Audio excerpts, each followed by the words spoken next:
Hai guys, di sini aku mau membuat rumah kelomang yang baru ya. Ini terbuat dari akuarium kaca. Nah, bisa kalian lihat seperti ini. Nah, ini panjangnya 30 cm, lebarnya 20 cm, tingginya 20 cm. Nah, kalau untuk kalian bisa disesuaikan ya. Kalau misalnya kelomangnya lebih banyak atau lebih besar-besar, otomatis akuariumnya juga lebih besar ya. Nah, ini adalah tempat makan dan minumnya para kelomang. Ini terbuat dari bambu ya, teman-teman. Dan ini adalah terowongannya karena kelomang itu suka sembunyi-sembunyi gitu di habitat aslinya. Kalian bisa beli di Shopee, ini ada. Nah, sekarang kita membutuhkan pasir ya, teman-teman. Ini aku mengambil dari pasir bangunan. Aku beli di toko bangunan aja. Nah, kalau kalian punya pasir pantai, pasir laut itu juga lebih bagus ya, teman-teman, karena benar-benar sesuai dengan habitat aslinya. Nah, ini pasir bangunannya itu sebelumnya sudah aku cuci bersih dengan air beberapa kali gitu, terus aku jemur sampai kering gitu ya. Lalu ini jangan lupa ya disaring karena masih banyak kayak batu-batuan kecil gitu loh, teman-teman. Nah, itu tadi aku pindah lagi ya, nyaringnya di sini aja karena lebih luas di ember. Nah, seperti itu, kalian saring terus, kita saring terus sampai pasir-pasir yang lembut itu. Nah, perlu kalian ketahui ya, kelomang itu butuh pasir yang ketebalannya atau tingginya nanti itu 3 kali lipat dari kelomang yang paling besar. Jadi nggak boleh terlalu sedikit, soalnya kelomang itu suka ya kayak mengubur-ubur diri gitu, terus sembunyi-sembunyi di dalam pasir. Jadi kalau misalnya pasirnya cuma sedikit, nanti yang kelomang besar nggak bisa, dia sembunyi gitu di dalam pasirnya. Jadi rumusnya adalah 3 kali tinggi kelomang yang paling besar ya, ketebalannya si pasir itu. Oke, kita saring terus ya, teman-teman. Ini maaf agak lama nyaringnya karena ternyata kita memang butuh pasir yang agak banyak lah, seperti itu ya pasirnya. Kita saring-saring terus. Nah, ini sudah ada yang pasir lembut. Oke, setelah itu kita tambahkan lagi pasirnya yang sudah halus tadi. Nah, kita ratakan dulu, kita kira-kira sudah cukupkah atau belum. Ternyata belum ya, jadi ini harus aku saring lagi, teman-teman. Nah, ini kita masukkan lagi pasirnya ke dalam akuarium ya, teman-teman. Oke, seperti ini, dan ini aku ratakan lagi. Nah, sambil kita cek apakah ada batu-batuan kecil yang masuk ke dalam akuarium tercampur dengan pasirnya ini ya. Nah, ini aku ambil ya yang batu kecil-kecil gitu. Oke, kita buang aja batunya itu. Nah, sekarang kita masukkan kokopit. Kokopit itu adalah serabut kelapa gitu ya, teman-teman, yang sudah dihaluskan. Nah, ini berfungsi untuk menjaga kelembaban pasirnya kelomang ini dan juga ruangannya kelomang nanti yang baru ini. Nah, kita masukkan. Terus kalian bisa beli kokopit itu di tempat toko-toko bunga gitu ya. Dan juga pilih kokopit yang masih murni, nggak tercampur dengan pupuk ataupun tanah. Jadi benar-benar kokopit aja. Ini aku belinya di Shopee, teman-teman. Itu banyak banget, kalian bisa pilih. Nah, ini sudah ya, kita campur, kita ratakan juga dengan pasirnya.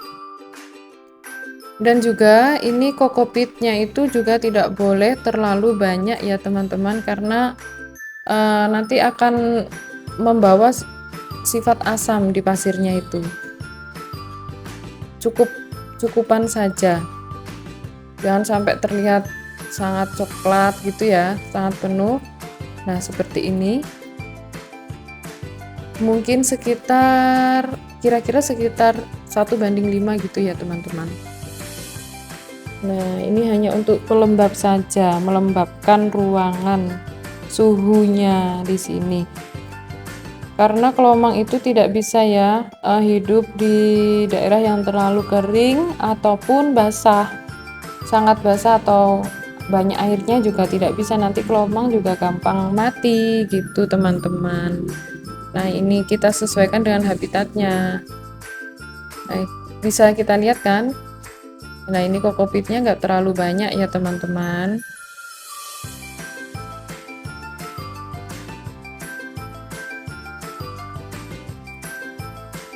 Kalau misalnya kalian pakai pasir laut, pasir pantai juga bisa ditambahkan kokopit secukupnya juga ya, juga tidak usah terlalu banyak gitu. Nah seperti ini dirasa cukup atau belum, kita lihat lagi. Sudah ya teman-teman ini. Oke, kita taruh sekarang ini yang sudah aku cuci juga, ini terowongannya kelomang dari bambu ini. Nah dia kan suka banget itu sembunyi di habitat aslinya, jadi kalau bisa, kalau kita membuat biar kelomangnya awet, kita sesuaikan dengan habitat aslinya. Dan ini juga ada air tawar di bambu satunya, terus ini air laut. Karena saya belum sempat ngambil air di laut, jadi ini tak kasih garam. Karena kebetulan rumah saya itu dekat dengan pantai ya teman-teman, cuma 5 menitan, jadi tinggal ngambil bisa sebetulnya, tapi belum sempat. Nah ini adalah tempat makanannya. Ini aku kasih buah kates. Kalian bisa kasih buah apa aja ya di rumah, timun, buah naga, buah kelapa muda juga boleh. Misalnya kalian punyanya apa gitu, terus itu bisa dikasih untuk kelomang. Terus ini adalah udang ebi ya teman-teman. Oh iya, kelomang itu adalah termasuk hewan omnivora, jadi pemakan segala. Jadi kalian boleh apa buah, terus mungkin ada serpian tempe di rumah, atau ini seperti saya ini ada udang ebi, aku kasih udang ebi, pecahan telur gitu, cangkang telur, kalian haluskan, itu dia juga suka. Pokoknya kelomang itu perawatannya gampang teman-teman sebetulnya gitu ya. Jadi apa yang ada di rumah itu makanannya itu dia juga bisa makan gitu teman-teman. Nah ini aku kasih ranting pohon karena dia tuh juga suka kayak memanjat gitu ya di habitat aslinya. Nah ini memang aku sengaja aku kasih air tawar ini untuk minumnya. Terus ini kadang-kadang dia tuh suka berendam ya di air asin di habitat aslinya, kan dia juga ke laut gitu teman-teman.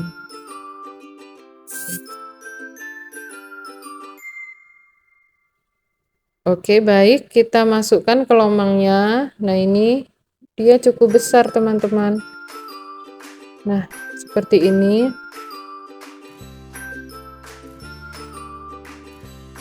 Nah ini juga nanti aku masukkan sekitar 4 kelomang ya. Dan ternyata sepertinya nggak cukup ya, tadi ada ranting, jadi aku singkirkan dulu tadi rantingnya teman-teman.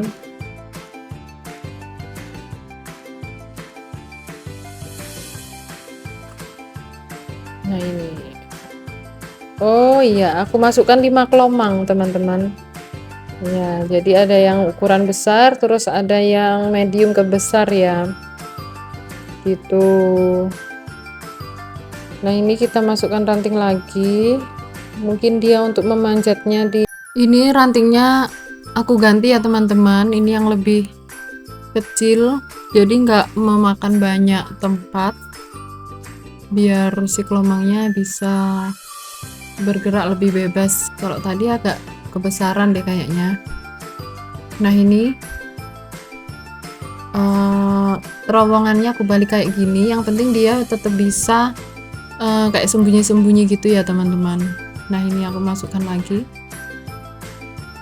rantingnya. Sebelum itu aku geser dulu ini tempat minumnya, dan dia kayaknya sudah excited banget ya, pengen minum, pengen berendam gitu.